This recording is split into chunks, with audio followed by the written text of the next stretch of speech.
Chapter 1. The Plan. India was a wild, strange, and dangerous place when I worked there as a journalist many years ago. It was even wilder, stranger, and more dangerous than it is today. It was the kind of place where you never knew what was going to happen next. It was a place where people lived by laws that nobody could understand, and where you could be suddenly rich or suddenly poor and then suddenly rich again. You could be a beggar one day, a prince the next, and then a beggar again. All sorts of strange people came from England to try and make money there, and they found very unusual ways to make it. There was enormous wealth in India, and if you could find a way to get some of it, you could live very well. If you couldn't find a way, you would live very badly indeed. Begging is not fun. At the time that my story begins, I wasn't a beggar, but I was certainly not a prince. I was traveling to Mao from Ajmer on the train, and because of lack of funds, I had to travel in third class, which is not very nice. There are no cushions on the seats, and the passengers carry their food in bundles and pots and drink water from the roadside. In summer, when it is really hot, third-class passengers are sometimes carried out of the carriages dead. I was the only person in the carriage until we reached Nasirabad, when a huge Englishman in shirt sleeves came in and began to talk to me. He was also a traveller, and we shared stories of our past adventures. He then wondered how he could send a telegram to his friend, who was in Ajmer, because he only had enough money for his dinner. I had no money at all, and although I would be paid when I reached Mao, there was no telegraph office there, so I was not able to help him. "Did you say that you would be traveling back along this line soon?" asked my big friend. "In about 10 days, I replied. "Can't you make it 8? My business is urgent. I can send your telegram for you in 10 days' time, if that will help you," I said. My fellow passenger thought about it for a moment. "My friend is traveling from Delhi to Bombay on the 23rd, so I don't think the telegram will reach him in time, but perhaps there is another way. He will pass through Marwar Junction early in the morning of the 24th, and you might be returning through there at about that time. Do you think you could be there to give him a message? If I don't tell him where I am, he won't know where to go." I thought that this might just be possible. All you have to say to him is, "He has gone south for the week." He'll know what that means. He's a big man with a red beard, and he'll be asleep in a second-class carriage. Just wake him up and tell him the message. I said that I would do it if I could, and then he told me that he was on his way to Digumba because he had heard that the Raja had done something bad. His plan was to blackmail the Raja by pretending to be a journalist and threatening to publish the story in his newspaper. People like him generally lived a hard life and died suddenly. I kept my promise and was at Marwar Junction on the 24th. I found the red-bearded man in a second-class carriage, woke him up, and told him the message. I am to tell you that he has gone south for the week. The red-bearded man rubbed his eyes. "That's just like him. Did he say I was to give you anything?" "I won't. I told him that he did not have to give me anything, and I watched the train pull away from the station. I didn't want the two men to get into trouble in Digumba, so I described them to the authorities. This prevented them from entering Digumba at all. I got a job at the newspaper office, where we reported all the important events from Europe as well as India. Kings died, wars began and ended, politicians made speeches, and ladies had afternoon teas. During the hot summer, the only things that happen in India happen in the hill towns, where it is cooler, and nobody comes into the office where I work. One hot summer Saturday night, I was in the office alone, waiting for a telegram about a sick king, so that the paper could be up to date with the news before it was printed. It was a very black night, with a westerly wind blowing in hot air from the desert. I was surprised to see two men wearing white clothes come into the office, and when they saw me, they laughed. One was the man I had met on the train, and the other was the red-bearded man to whom I had given a message. I asked them what they wanted. "We'd like to talk to you for half an hour," said the red-bearded man, "and ask you for some advice. We think you owe it to us because you stopped us from going to Digumba." I invited them to sit down, and they introduced themselves. "This is Peachy Carnahan," said the red-bearded man, pointing to the other. "And I am Daniel Dravote, and we have been most things in our lives, including soldiers, sailors, proofreaders, photographers, street preachers, journalists, engine drivers, and so on. But we think India is not big enough for us. They were certainly too big for the office." Dravote's red beard filled half of it, and Carnahan's shoulders filled the other half. "We don't like all the laws that the government makes," said Carnahan. "So we are going away to be kings, and we have signed a contract that we will not drink alcohol or go near any women until we are kings.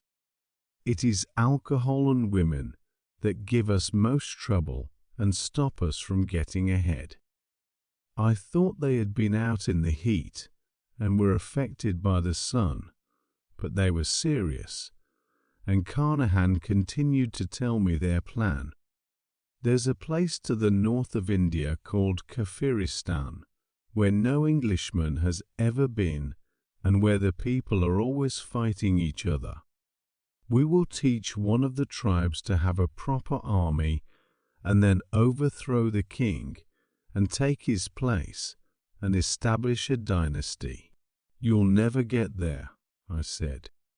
"No Englishman has ever crossed Afghanistan because of its wild mountains and even wilder people." Despite my warning, they wanted to look at maps, so I gave them some, as well as an encyclopedia and some other books so that they could read about Kafiristan. I sat and smoked and watched them for a while, and then went home, leaving them with the books. "Come to the market tomorrow," they said as I left, "and we will say goodbye to you then." "You will never get past the border," I repeated. "Stay here, and I will try to find you some work." "No, we are going," said Carnahan, and he showed me the contract they had made as proof that they were serious. CHAPTERWO to Kafiristan and back. I went to the market the next day. It was a place where all the nationalities of Central Asia come, as well as people from all over India, and where you could buy ponies, precious stones, cats, sheep, and hundreds of other things, many of which don't even have names in English. A priest approached me, carrying a child's toy, and his servant walked behind him, carrying a heavy basket full of children's toys. Everybody laughed at them, and a horse trader told me they were mad. He is going to Kabul to sell the toys to the emir, but I think that he will have his head cut off. God protects the mad, said an Uzbek, and they always bring good luck. The Uzbek shouted to the mad priest, "Where do you come from?" "I come from Rome, blown by the breath of 100 devils across the sea." "Listen, all you liars and thieves. Who will take me north to help me sell these magic toys to the emir? God will protect you if you protect me." A trader from Yusufzai told him there was a caravan leaving from Peshawar in 20 days, and that he was welcome to join it. The priest and his servant leapt onto their camels.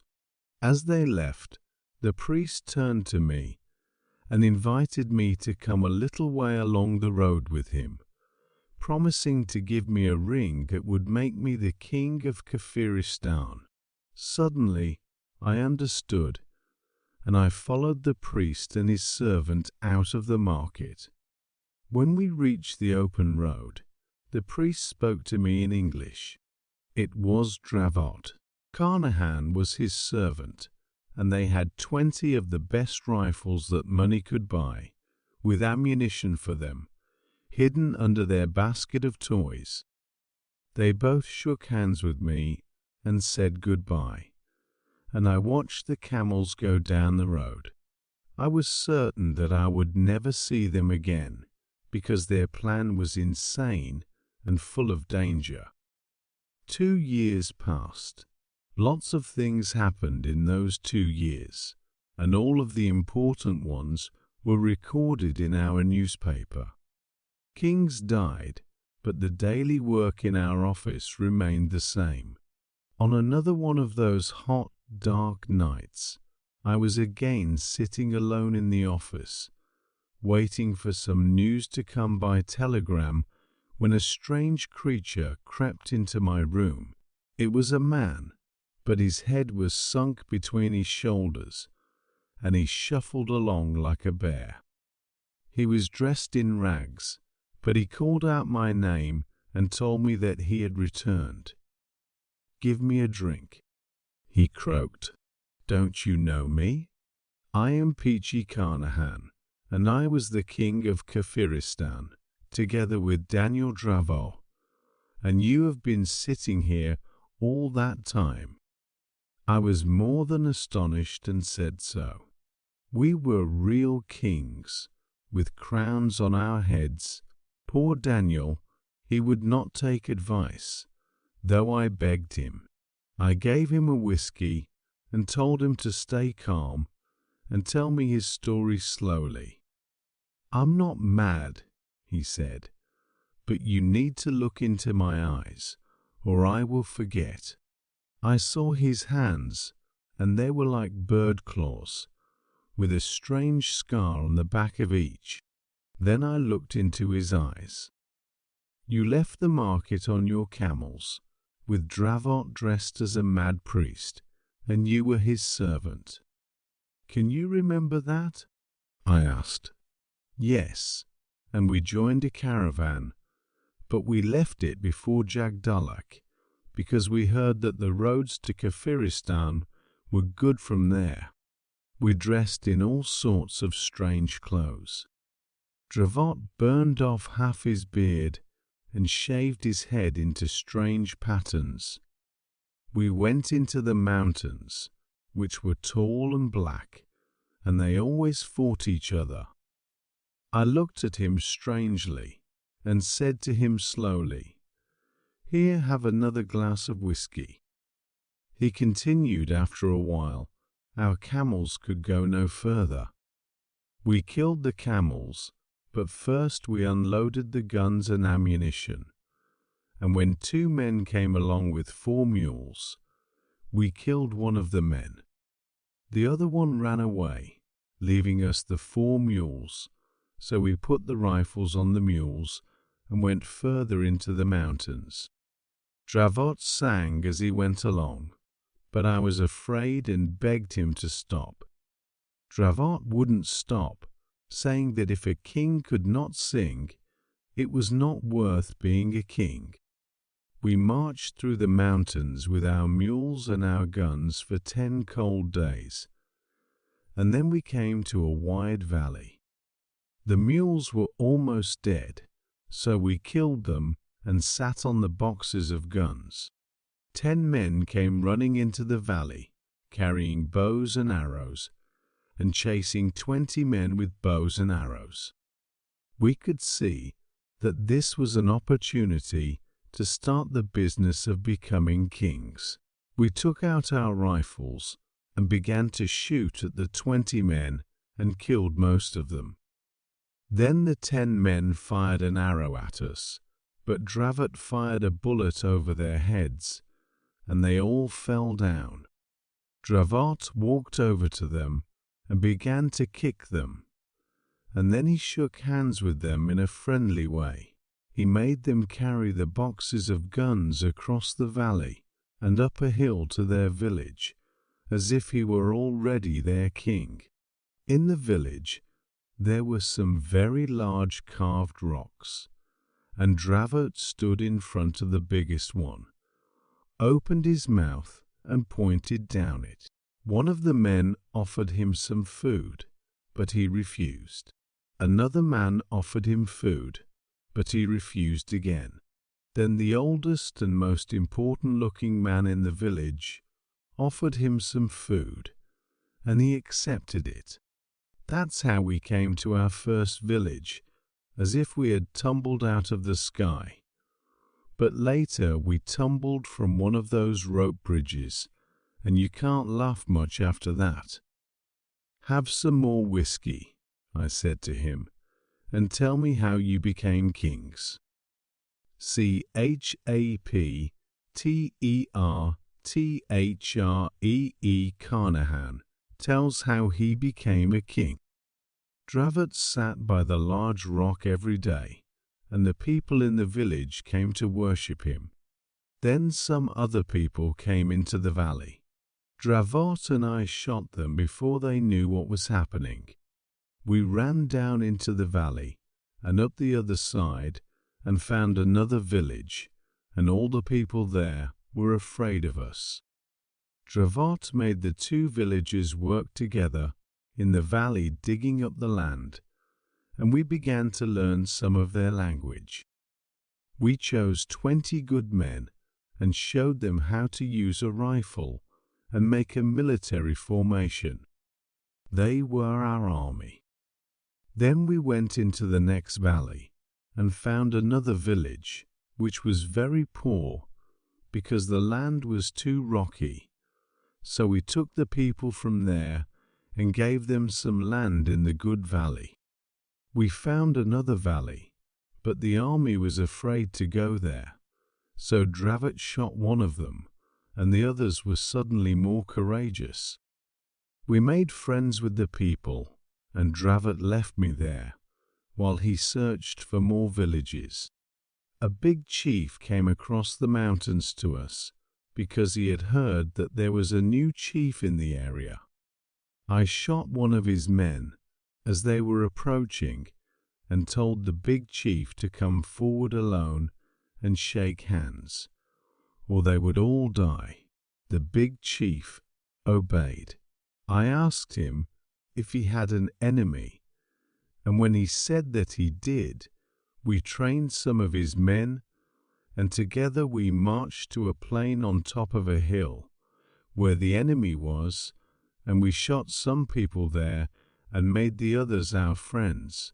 I sent a message to Dravot because I was worried that our kingdom was becoming too big to look after by myself, but it was 2 months before he returned. When he did, he had an army of hundreds of men with him and was wearing a golden crown. He was very excited because the people all thought that he was a god, descended from Alexander the Great and Queen Semiramis, and they thought I was his younger brother and also a god. He opened a bag and gave me a golden crown as well. It was very heavy, but I wore it for a while because it made me look so grand. He brought one of the chiefs to me and asked me to shake hands with him. Dravot had given him the name of Billy Fish. I shook hands with him and nearly fell over. He had given me the secret Freemason's handshake. Does he know the secret words too? I asked. Dravot assured me that he did, that all the priests and chiefs knew them, and that they had made Freemason marks in the rocks, but that they did not know the third degree. Dravot could hardly believe it himself, but he declared that he would make himself Grand Master, as well as king and a god, because it would help him to run the country more easily. I agreed, and we ordered the women to make lots of Freemason aprons for the men to wear. Then we held a meeting where we told all the people that we were gods and descendants of Alexander, as well as grandmasters, and that we had come to make Kafiristan a place where everyone could live happily and in peace. One of the old priests saw the Freemason marks on our aprons, which made him shout and try to push over one of the large rocks. It was very frightening because I thought he was going to reveal that we were frauds. But when he and his friends pushed over the stone and cleaned the bottom of it, we could see the ancient Freemason mark on the stone. It was exactly like the one on our aprons. The old priest fell to the ground and kissed Dravot's feet. It was a miracle, or, as Dravot said, luck. After that day, we had no trouble convincing the villages to stop fighting each other and to form an army to protect themselves against people from places further away. We worked very hard for the next 6 months, teaching the people about farming and helping them to build rope bridges across the deep ravines. We trained the army, which became quite large, and settled complaints and disputes with the help of Billy Fish and some other chiefs. Then we took some of the gold and valuable gems that were in the country, and I took them to the Gorband country, where we bought 100 more rifles and ammunition, and gave them to the army. I was very busy training the army, and Dravot did most of the other work of kingship. He was becoming so excited that he started talking about establishing an empire rather than just a kingdom.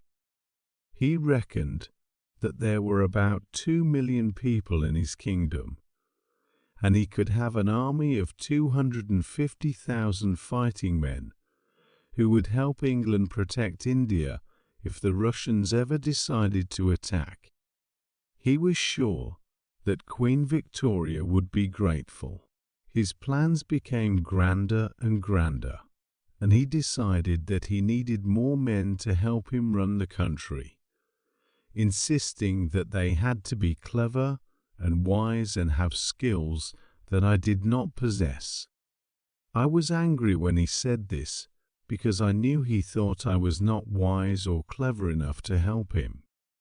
However, he told me that I was still a king, and that half the kingdom was mine, and that the men he needed had to be cleverer than either of us because the kingdom was now so large. Then he told me something else that he wanted to do, but this time I could not agree with him at all. CHAPTERFO, you are kings, gods and men. Winter is coming, said Dravot, and nothing much will happen then because it is too cold. So I am going to get a wife, and I think you should too. I don't think it is a good idea, I replied. We still have a lot to do. Remember all the trouble that women have brought us in the past. We made a contract, but the contract was only until we became kings, and we have been kings for many months now. We should both have nice, young, healthy girls to keep us warm in winter, and we can take any one of them that we choose, perhaps even more than one, because we are kings.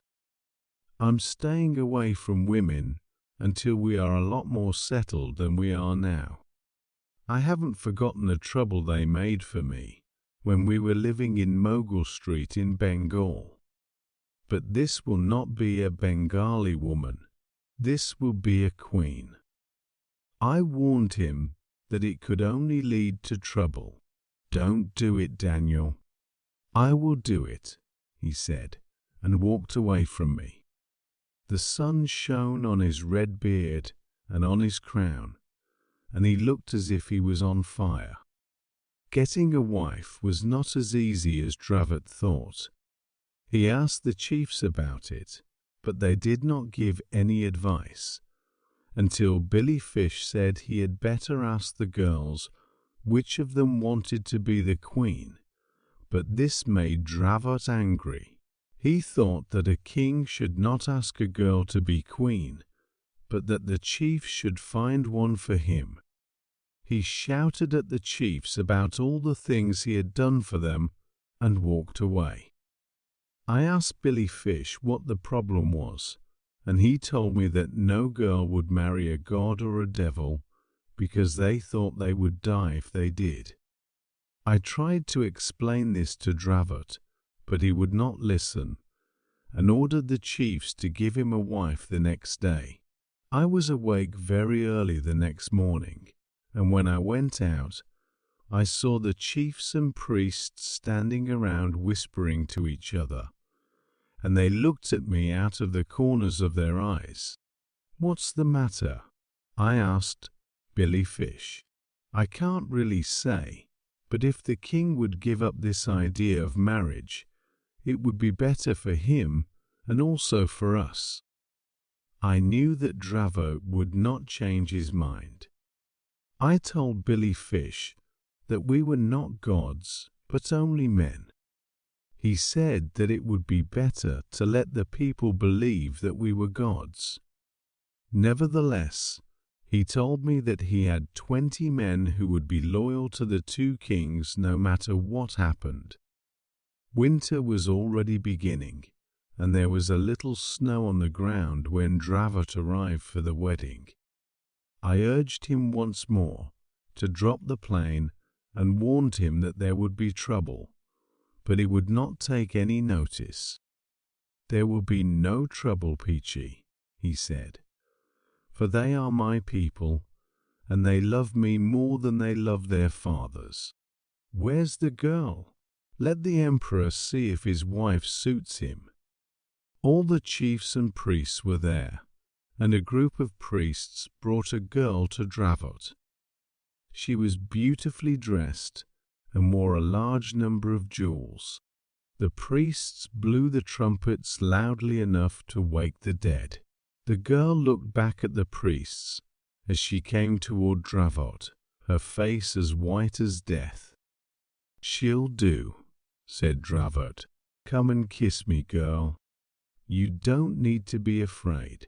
He put his arms around her, and she closed her eyes and put her face into his red beard. She's bitten me, exclaimed Dravat, putting his hand on his neck where her teeth had broken the skin. His hand had blood on it, and the priest began to howl. Not a god, not a devil, but just a man. Billy Fish pushed us both to where his loyal 20 soldiers were, just as the army attacked. The loyal 20 tried to protect us, but the army had too many people in it now, and we had to run. Dravat blamed me for not keeping the army under control and called me every bad name under the sun.